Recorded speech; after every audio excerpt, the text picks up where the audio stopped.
ಸಿಎಂನಲ್ಲಿ ಆರಂಭಗೊಂಡು ಬಳಿಕ ನಡೆದ ನಕ್ಸಲರ ಶರಣಾಗತಿ ಪ್ರಕ್ರಿಯೆಯಲ್ಲಿ ಅನುಮಾನ ಮೂಡುತ್ತಿದೆ. ಸಿಎಂ ಮುಂದೆ ನಕ್ಸಲರ ಶರಣಾಗತಿ ಮಾಡುವ ಅಗತ್ಯವಿರಲಿಲ್ಲ ಎಂದು ತಮಿಳುನಾಡು ಬಿಜೆಪಿ ರಾಜ್ಯಾಧ್ಯಕ್ಷ ಕೆ ಅಣ್ಣಾಮಲೈಯವರು ಹೇಳಿದ್ದಾರೆ. 6 ಮಂದಿ ನಕ್ಸಲರ ಶರಣಾಗತಿ ವಿಚಾರಕ್ಕೆ ಸಂಬಂಧಿಸಿ ಉಡುಪಿಯಲ್ಲಿ ಸುದ್ದಿಗಾರರೊಂದಿಗೆ ಮಾತನಾಡಿದ ಇವರು, ಡಿಸಿಎಸ್ಪಿ ಅವರ ಸಮ್ಮುಖದಲ್ಲಿ ಕೆಲವು ಪ್ರಕ್ರಿಯೆಗಳ ಮೂಲಕ ಶರಣಾಗತಿ ನಡೆಸಬೇಕಾಗಿತ್ತು. ಮೊದಲು ನಕ್ಸಲರು ಶರಣಾಗತಿಯಾಗಿ ಬಳಿಕ ಕೋರ್ಟಿಗೆ ಹೋಗಬೇಕು. ಅವರ ಮೇಲಿರುವ ಎಫ್ಐಆರ್ಗಳನ್ನು ಪರಿಶೀಲನೆ ನಡೆಸಬೇಕು. ಹೀಗೆ ಕೆಲವೊಂದು ಕಾರ್ಯವಿಧಾನಗಳಿವೆ. ಆದರೆ ಅದ್ಯಾವುದು ಇಲ್ಲಿ ಪಾಲಿಸಿಲ್ಲ. ಇಲ್ಲಿ ಸರ್ಕಾರ ಬಹಳ ಸುಲಭ ವಿಧಾನದ ಮೂಲಕ ಶರಣಾಗತಿ ನಡೆಸಿದೆ. ನಕ್ಸಲರನ್ನ ಶರಣಾಗತಿ ಮಾಡಿಸಿರುವ ಪ್ರಕ್ರಿಯೆಯ ಬಗ್ಗೆ ಹಲವು ಸಂಶಯಗಳು ಮೂಡುತ್ತಿವೆ ಎಂದರು.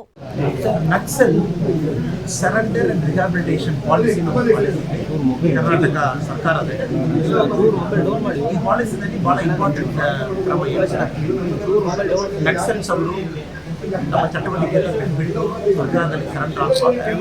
ಅವರು ನಾರ್ಮಲ್ ಲೈಫ್ ಬರಲಿಕ್ಕೆ ಒಂದು ದಾರಿ ಮಾಡಿಕೊಡಿಸಬೇಕು ಪಾಲಿಸಿ. ಅದರಲ್ಲಿ ಹಾರ್ಡ್ ಕೋರ್ ನಕ್ಸಲ್ಸ್ ಇದ್ದಾರೆ, ನಾವು ಒಪ್ಕೊಳ್ಬೇಕು, ಅವಶ್ಯಕತೆ ಇಲ್ಲ, ನಾವು ಸರೆಂಡರ್ ರಿಜೆಕ್ಟ್ ಮಾಡಬೇಕು. ಇದರಲ್ಲಿ ನಮ್ಮ ಪಕ್ಷದಲ್ಲಿ ಎಲ್ಲ ಸೀನಿಯರ್ ಲೀಡರ್ಸ್ ಎಲ್ಲ ಕೂಡ ಮಾತಾಡ್ತಾ ಇದ್ದಾರೆ. ಶಿವಕುಮಾರ್ ಸಾಹೇಬ್ ಎಲ್ಲ ಕೂಡ ಮಾತಾಡ್ತಾರೆ. ಎನ್ಕೌಂಟರ್ ಶುರು ಮಾಡಿ ಆಮೇಲೆ ಸರೆಂಡರ್ ಪ್ರೊಸೆಸ್ ಎಲ್ಲ ಕೂಡ ತುಂಬ ಡೌಟ್ಸ್ ಬರ್ತಾ ಇದೆ. ಕಾರಣ ಸಿಎಂ ಅವರು ನೇತೃತ್ವದಲ್ಲಿಯೇ ಬೇಕಾಗಿಲ್ಲ. SP ಒಂದು ಕಲೆಕ್ಟರ್ ಇದ್ದಾರೆ, ಆಮೇಲೆ ಪ್ರೊಸೀಜರಲ್ ಚೆಕಿಂಗ್ ಇರ್ತದೆ.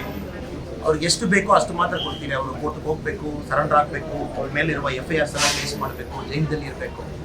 ಬಟ್ ಇದರಲ್ಲಿ ಬಹಳ ವಿಶೇಷವಾಗಿ ಸರ್ಕಾರ ಅವ್ರಿಗೊಂದು EC ರೂಟ್ ಮಾಡಿಕೊಡ್ತಾರೆ, ಆ ಥರ ಅನಿಸಿಕೆ ಬರ್ತಾ ಇದೆ ನೋಡಲಿಕ್ಕೆ. ಮತ್ತು ಈ ಪ್ರಾಸೆಸ್ ಇಂಟಿಗ್ರಿಟಿ ಮೇಲೆ ಎಲ್ಲರೂ ಕೂಡ ಡೌಟ್ ಇದೆ.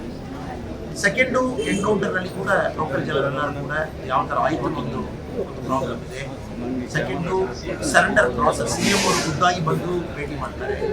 ಆಮೇಲೆ ವೆಪನ್ ಸೀಸರ್ ಕಾರ್ಡ್ ಒಳಗಡೆ ಎಲ್ಲಿ ಒಂದು ಕಡೆ ವೆಪನ್ ಡಂಪ್ ತೋರಿಸ್ತಾರೆ. ಇದೆಲ್ಲ ಕೂಡ ಜನಕ್ಕೆ ಸ್ವಲ್ಪ ನಂಬಿಕೆ